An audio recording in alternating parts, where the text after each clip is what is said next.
What's going on, Mongs? It's me, Semi-Mong. Today we're back on Crowfall, and I wanted to spend a few minutes just showcasing my character. It seems that practice dummy in the background's a little bit glitched out, actually. I mean, he's got no texture. But now that the game's a little bit fleshed out, I've been able to spend a few weeks gearing up my character, getting my statistics up, reaching max level, getting my passive skill training up, and overall just being able to aim towards a goal and progress towards what I wanted to do with this little guy. So in today's video, I'm going to go through what stats I've been focusing on, how I've been building up the character through talents, and what sort of talents and skills I've been focusing on, and what character build I want to try out. And then in the future, hopefully in the next video, I can take this setup out into the open world, out into the wilderness, out and try and just overtake some forts, overtake some sieges, and of course, kill some opposing faction members. So I'm going to start off with the quickest one, and that is of course my gear. I haven't gotten too far, but I've managed to get myself an advanced armor set and an advanced weapon set, and we're still continuing the passive skill training, so I'm always on a constant upgrade with gear. I'm always out gathering, I'm always out crafting. At the moment I've got uncommon quality weapons with critical strike and attack power on it, both the sword and the pistol, and then I've managed to get myself an anti-critical strike armor set, and then the chest piece actually gives me damage to my bleeding over time and piercing effects, which are what the skills that I use mainly. Those are the damage types that they use. For clarification, the head, gloves and feet give you sort of defensive statistics, whereas the chest piece will give you offensive statistics. So on my head, gloves and feet, I've got an anti-critical strike, so anyone that hits me, they're going to get a lot less of critical strikes. And then on the chest piece, I've gone for piercing and bleed over time, because yeah, those are the damage types that my skills use. And then in terms of statistics, I've actually just been focusing critical strike. As you can see, I've got a 48.6% chance to critically strike.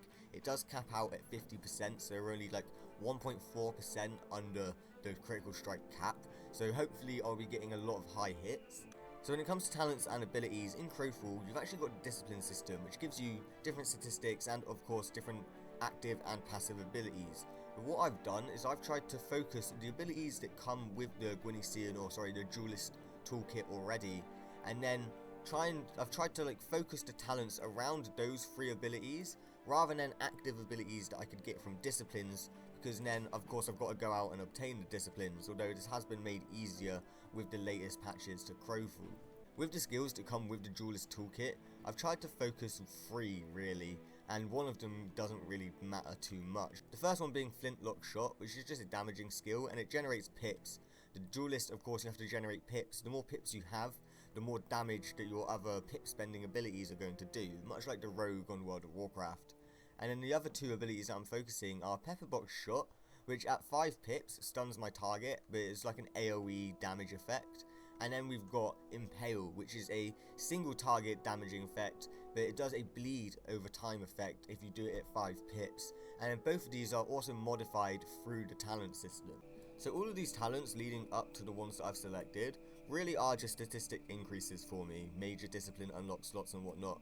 A lot of them don't really affect the skills that I want to in a way until we reach the last sort of segment of the talent tree and lock ourselves into the Dirge sort of a talent tree specific thing. Of course, once you get to these last 3, you lock yourself into one of them. The ones we're focusing are Explosive Shot and Gut Wound. So of course, if I go back onto Pepperbox Shot, as you can see, at 5 pips, my target is stunned.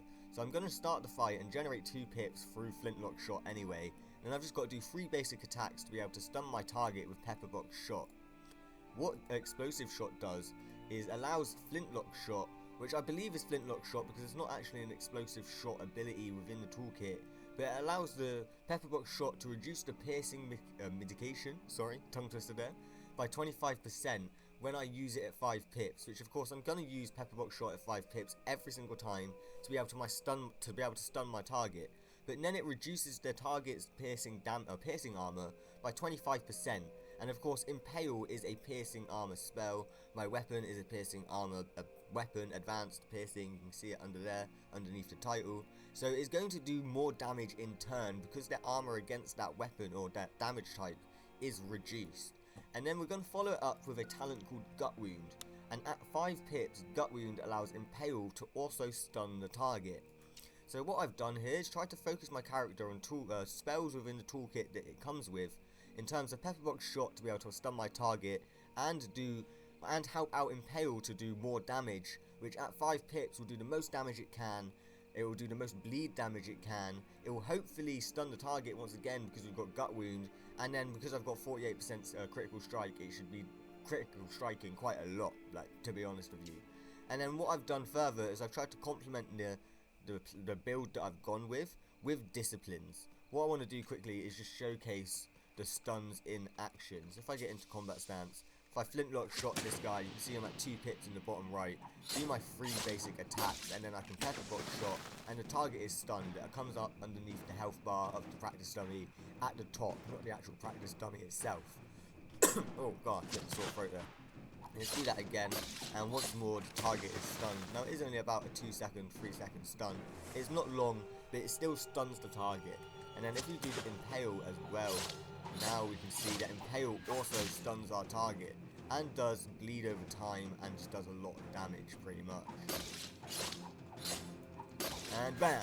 1548 and the target is stunned. I believe the bleed damage isn't actually showing. It should come up as separate damage numbers. No, for some reason the bleed damage is not showing. It could be the practice dummies themselves. But that's the basic idea of what I want my character to do. I want to be able to generate pips, flintlock shot the target to stun them, reduce their damage type against pierce, and then I can impale, hopefully get a big critical strike because impale is my big damage number skill, and then also stun the target and add some bleed effects to them. And then I've tried to complement this through disciplines as well. So with the disciplines, the approach I've sort of took is to help my pip generation and to help my health generation as well. So as we walk back to the dummies, what I've selected is 2 major disciplines. So what I've selected is Agent Provocateur. This is So what I've selected is Agent Provocateur. Now this is mainly because of lay low and preparation. Preparation allows me to generate pips while I'm stealthed, so I can go into a fight or begin a fight scouting out the situation stealthed while automatically generating pips. So when I open up the fight, I can still use flintlock shot, but I won't have to do the other basic attacks to get my pips up to the 5 pip maximum to be able to stun my target. I should be able to open the attack, do my flintlock shot, and then automatically be able to pepperbox shot without having to chuck in any basic attacks. And then lay low actually allows me to stealth or heal over time while I'm stealthed. So if the fight does get a little bit dodgy, if I am in a little bit of a trouble, I can try and get out of combat, get into my stealth, and then I'm able to press L1 and I'll get lay low, and this will heal me up just a tiny bit every 2 seconds, every 1 second. It doesn't do too much damage. I think it heals me back up about 2-3k health. I'm unsure because I've not actually been damaged. This is why I really want to take this out into the open world. I just thought I'd do a little character showcase first. But I really want to try and get into some PvP action and just test this character build out. So before I move on to the other major discipline, I've gone for a found resources minor discipline, which returns me to 2 pips on stealth. Oh no. So the second ability that I'm using from Agent Provocateur is Preparation, which allows me to generate pips while I'm stealthed. So if I go over to Preparation, allows you to plan your next attack while entering stealth, immediately recovering 1 pip if you don't have one, and gaining 1 pip every 30 seconds if you maintain stealth. Now before I go on to Black Mask, as I was saying, I was focusing on pip generation and health. So Agent Provocateur helps me with pip generation from Preparation. I can get a pip every 30 seconds, and it helps me to heal if I do get into a scuffed fight and need to bail out. Before I go on to Black Mask, I'm actually going to go ahead and show Found Resources. Found Resources returns me to 2 pips on stealth, so combining these 2 together, I'm able to go into stealth, get 2 pips, and then every 30 seconds I'm going to get myself another pip. So this brings it back to, I can scout out a fight or a situation in stealth before I need to engage, and if I take longer than 30 seconds to scout out, I should have 3 pips, at which point I can pop out of my stealth with 3 pips, do my flintlock shot to gain the other 2 pips, and then already be at 5 pips to be able to stun my target with pepperbox shot. There we go. There's the Preparation coming in clutch. Of course, I'm able to get to full 5 pips this way, but it would take me an extra minute and a half before the fight has started. So that really is situational, depending if I want to wait that long or if I need to scout out that long. And to be honest with you, Agent Provocateur and Found Resources are probably the 2 main ones that I've got here, because it allows me to get to 3 pips and then use my flintlock shot to get to my 5 pips. That's my pip generation covered. From there, I can stun my target, impale my target, get the stuns off, get the bleeds off and whatnot.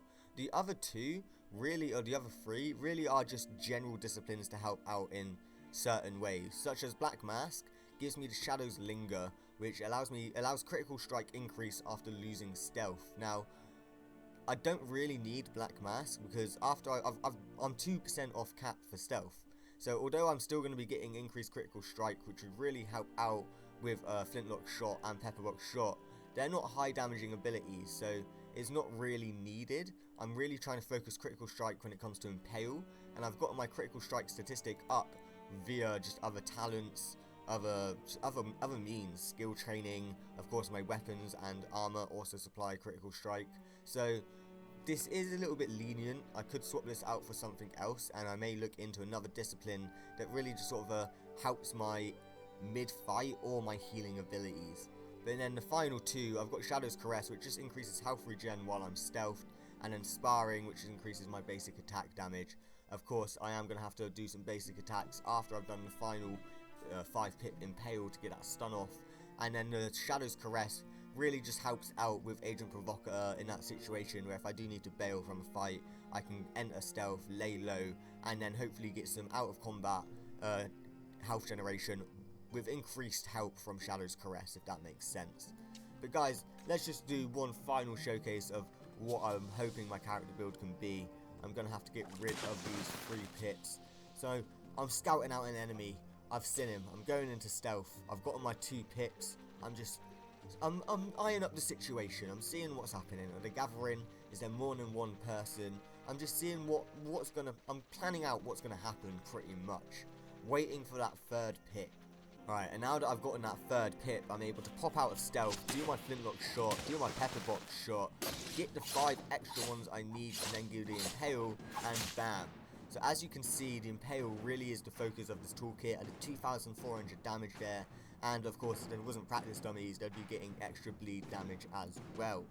Now, the only sort of downside to this is having to gain those extra 5 pips for the Impale. So what I want to do is quickly time how long the target is stunned from Pepperbox Shot to me getting the extra 5 pips for the Impale. So take note of the practice dummy UI here, not the actual practice dummy's health. Not the actual practice dummy's name, but the little box underneath the scoring at the top there.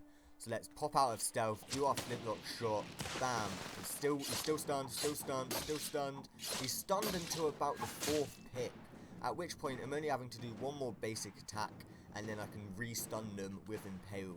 Guys, that's the sort of character build and just sort of a plan I've got in my head. As I said, I really need to take this out into the open world, and now that the game's a little bit more fleshed out, now that I'm a little bit more progressed with my character, that is my plan over the course of the next week. This past month has just been hectic for myself and just, yeah, not had a lot of time to get onto Crowfall. But let me know what you think in the comment section down below. Get involved in the discussion, give me tips on how I can improve or things that I could swap out. Yeah, because there's a lot of leniency in terms of discipline. Maybe I could focus a different statistic on my armor and weapons and then get the rest of that critical strike from Shadow's Caress, that lingering one. So yeah, there's a lot of options and just pathways that I could take with this character, and I'd like to hear what you have to say. And be sure to check out the description down below for links to my Game On, Amazon and Redbubble stores, gamer gifts for all ages and all types. And as always, thanks for all of the support, and I shall see you in the next video.